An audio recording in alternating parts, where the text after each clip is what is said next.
Today we're going to be looking at the Scenery Bundle by EnderToys Terrain.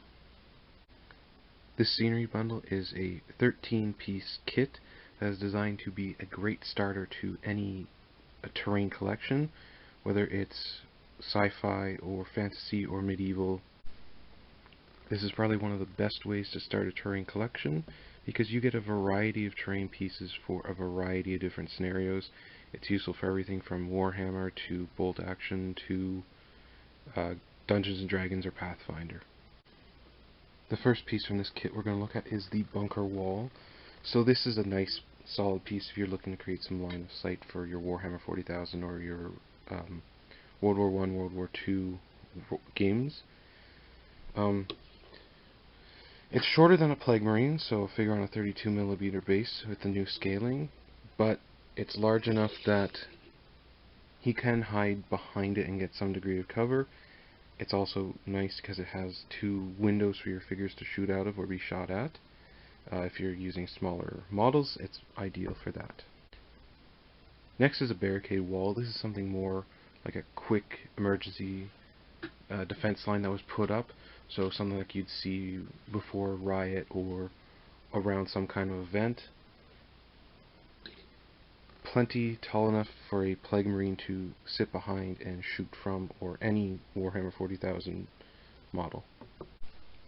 Next pieces are these anti-tank obstacles or anti-vehicle obstacles. These are great for any World War I, World War II, modern or even sci-fi wargaming. If you put a Plague Marine beside them, they're small enough that he can shoot over them. But if you stand them up, they're actually about the same height. So while it may not be the most scale accurate, it's still actually good for showing something to stop tanks. Next are these ruined brick walls, which I think are one of the most versatile pieces you can ever find. I have another video explaining why I like these, but essentially bricks have been around forever in some fashion, so I think these can be used for any time period. Now moving on to stuff I don't have previous videos for. These are wooden barrels and wooden crates. These are ideal for medieval fantasy such as Dungeons & Dragons. They're each about an inch wide, so in scale to your models it actually fits, and you can kind of use them to represent your warehouses, your dock sides. If you're doing more modern gaming, they can be used as World War I, World War II street fights. Personally, these don't work too well for something like a sci-fi, so Warhammer 40,000, but you can always find some way to get them into your game. Next you get a single pillar. This is actually well detailed. It's got a nice rounded base to the column on a square base. It's been cut, or it looks like it's been broken, so you could use this as part of an altar. Maybe it's a control panel for an ancient piece of technology. Scale wise, it's bigger than a Plague Marine.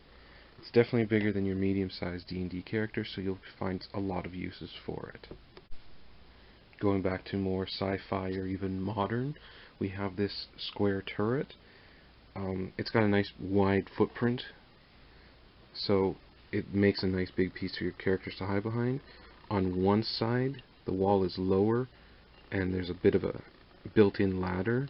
Other than that, all the sides have several panels on them that have high detail. Easily big enough to fit 2 or 3 models or one larger character on a 50mm base. The final piece in this set is actually a bunker comprised of 2 pieces. The lid is detachable. Now, I personally wouldn't use the lid off because most of your models, unless you're using very small old guardsmen or Chaos Cultists, they're not going to fit in here. Most of the time your Plague Marine or Space Marine or whatever you're using is going to be much too big to put in there with the lid on. However, using it as like a stationary piece of terrain as a building or something like that still works perfectly fine. Alright, so that's been my thoughts on this EnderToys Terrain scenery set. Leave a comment down below if you think this is worth it, if you have any ideas, because I personally think this is one of the best ways to start getting into any kind of wargaming or fantasy gaming or RPG.